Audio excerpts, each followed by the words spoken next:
ለነ ክርስቲያን ታደለ ይቅርታ እንዲጠይቁ ሰነድ ቀረበላቸው። ሰላም ጤና ይስጥልን ውድ የኢትዮፎከስ ሚዲያ ተከታታዮች፣ የዕለቱን ዜና ይዘንላችሁ ቀርበናል። ቻናላችንን ላይክ፣ ሼር፣ ሰብስክራይብ በማድረግ ቤተሰብ ይሁኑ። ወደ ዝርዝር ዜናችን እናልፋለን። በአማራ ክልል ወቅታዊ ሁኔታ ጋር በተገናኘ በሽብር ወንጀል ተከሰው በስር ላይ ለሚገኙ ለህዝብ ተወካዮች ምክር ቤት አባል ለአቶ ክርስቲያን ታደለና አብረዋቸው ለተከሰሱት ግለሰቦች የይቅርታ ሰነድ ቀርቦላቸዋል። የቀረበው የይቅርታ ሰነድ ተከሳሾቹ የቀረበባቸውን የክስ ዝርዝር አምነው የተሳተፉበት የህገወጥ ድርጊት ካለ ተጸጽተውና በቀጣይ በሰላማዊ መንገድ ብቻ ለመንቀሳቀስ ተስማምተው እንዲፈርሙ የሚጠይቅ ነው። አቶ ክርስቲያን ታደለ፣ አቶ ዮሐንስ ባያለውና ሌሎች አብረዋቸው የተከሰሱ የፖለቲካ አመራሮች ስራቸውና የቀረበባቸው ክስ ሙሉ በሙሉ በፖለቲካ ተነሳሽነት የተደረገ መሆኑን በመግለጽ ወንጀል እንዳልፈጸሙና የይቅርታ ሰነዱ እንደማይቀበሉ በችሎት ፊት በጽሁፍ አቅርበዋል። በአማራ ክልል ከተከሰተው ቀውስ ጋር በተያያዘ በሽብር ለተከሰሱ 300 በላይ ፖለቲከኞች፣ ጋዜጠኞችና ሌሎች ግለሰቦች በይቅርታ እንዲለቀቁ ሂደት ላይ ይገኛሉ። ለሽብር ተከሳሾች የቀረበው የይቅርታ ሰነድ በክልሉ ለተፈጸመው ግድያዎችና ጉዳቶች ተከሳሾቹ ኃላፊነት እንዲወስዱ የሚጠይቅ መሆኑን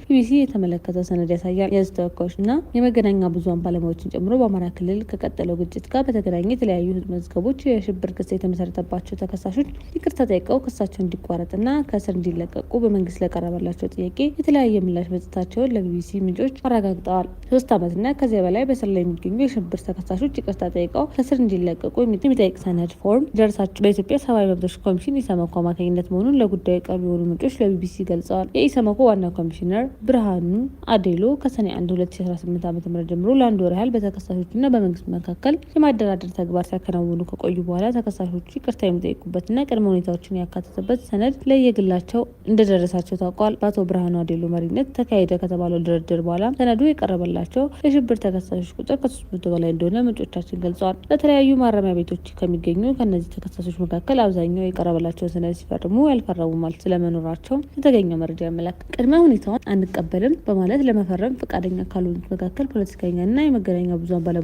ጨምሮ 30 ተከሳሾች ተጠቃሽ ናቸው። በአቃቢ ሕግ በተከሳሾቹ ላይ የቀረበው ክስ በአማራ ክልል ካለው የጸጥታ መደፍረስ ጋር በተያያዘ በተፈጸሙ የሰዎች ግድያዎች፣ የአካል ጉዳትና የንብረት ውድመት እንዲሁም በሌሎችም የሽብር ወንጀሎች ላይ ተሳትፎ እንዳላቸው የሚዘረዝር ነው። የይቅርታ መጠየቂያ ሰነዱ በየክስ መዝገባቸው በሽብር የቀረበባቸውን ወንጀል አምነው ኃላፊነት እንዲወስዱ የሚጠይቅ ይዘት ያለው ስለመሆኑ ቢቢሲ የተመለከተውና ሰነዱን አንፈርመም ካሉት የሽብር ተከሳሾች መካከል 30ዎቹ የፈረሙበት ደብዳቤ ያመለክታል። ፈረሙ የተባሉት ሰነድ በአማራ ክልል ለተፈጠረው ቀውስ፣ በቀውሱ ለሞቱና ለቆሰሉ በሺዎች ለሚቆጠሩ ሰዎች ኃላፊነት ወሰዱ፣ በቢሊዮኖች የተገመተውን የንብረት ውድመት ፈጽመናል ብላችሁ መኑ የሚሉ ነጥቦች ያካተተ እንደሆነ በደብዳቤዎች ላይ ጠቅሰዋል። በተጨማሪም ሀገሪቱ በአማራ ትውፊቶችና ሀሳቢ መመራት አለባት የሚል አቋም ማራመዳቸው ተጠቅሶ ይህም ወንጀል መሆኑን እንዲያምኑ ስለመጠየቃቸው አስፍረዋል። እንዲሁም ያለ አግባብ የተወሰዱ የአማራ ርስቶች መመለስ አለባቸው ስለማለታቸውና ይህም ወንጀል መሆኑን እንዲያምኑ በሰነዱ መካተቱን ገልጸዋል። በሰነዱ ላይ ጽንፈኛ ኃይሎች ተብለው የተጠቀሱትን በአማራ ክልል የሚንቀሳቀሱ ታጣቂዎችን እንዲያወግዙም ቅድመ ሁኔታ መቀመጡን አመልክተዋል። ተከሳሾቹ የተጠቀሱትን ወንጀሎች ስለመፈጸማቸው አምነው ዳግመኛ የእነዚህ አይነት ድርጊት ላለመሳተፍ ቃል እንዲገቡና የሚሳተፉ ከሆነ ደግሞ መንግስት አስፈላጊውን እርምጃ እንዲወስድባቸው እንደሚስማሙ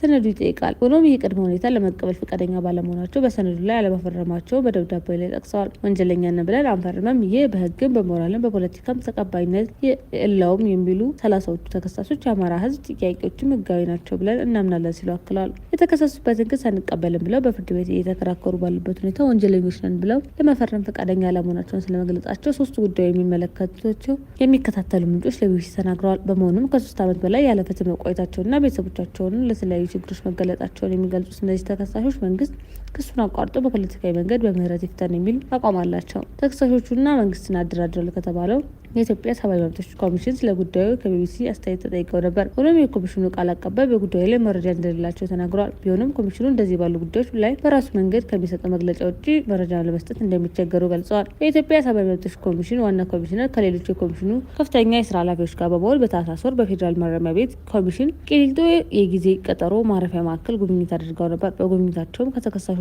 ጋር በሰብአዊ መብት አያያዝና ሌሎች ጉዳዮች ላይ ውይይት አድርገው መመለሳቸውን በወቅቱ ተገልጿል። ምንጮቻችን እንዳሉት ዋና ኮሚሽነሩ ብርሃኑ አዴሎ ከሽብር ተከሳሾቹ ጋር ውይይት ካደረጉ ከ6 ወራት በኋላ ነው በድጋሚ አግኝቷቸው የማደራደር ተግባር የጀመሩት። ይሁንና ይቅርታ የመጠየቅና የመስጠት ሂደት ከህግ አንጻር እንዴት እንደሚታይ ጠይቅናቸው አንድ የህግ ባለሙያ አንድ ተከሳሽ ወንጀለኛ ተብሎ ካልተፈረደበት በስተቀር በይቅርታ ሂደት ውስጥ ማለፍ እንደማይችል ተናግረዋል። በጥብቅና ስራ ላይ የተሰማሩት የህግ ባለሙያ ኤርሚያስ ጥላሁን በኢትዮጵያ የወንጀል ህግ መሰረት አንቀጽ 229 መሰረት ይቅርታ ለመስጠት ስህተት በግልጽ የተወሰነ የቅጣት ውሳኔ መኖር አለበት ይላሉ። በተመሳሳይ ይቅርታ መጠየቅም የሚቻለው ውሳኔ ባገኘ ወይም ፍርድ በተሰጠው ጉዳይ ላይ መሆኑን አስረድተዋል። የይቅርታ አቀራረብ ድንጋጌዎችን የያዘ የይቅርታ አዋጅ 840/2006 በአንቀጽ 15 ላይ በወንጀል ጥፋተኛ ሆኖ የመጨረሻ ቅጣት የተወሰነበት ማንኛውም ሰው የይቅርታ ጥያቄውን ራሱ ወይም በቅርብ ዘመዱ ወይም በሚወክለው ጠበቃ አማካኝነት ማቅረብ እንደሚችል ይደነግጋል። በመሆኑም የፍርድ ቤት ውሳኔ ሳይሰጥ የይቅርታን ጉዳይ ማንሳት እንደማይቻል አቶ ኤርሚያስ አብራርተዋል። ምርጫ 97ን ተከትለው በነበረው ሁኔታ ታስረው የነበሩት እነ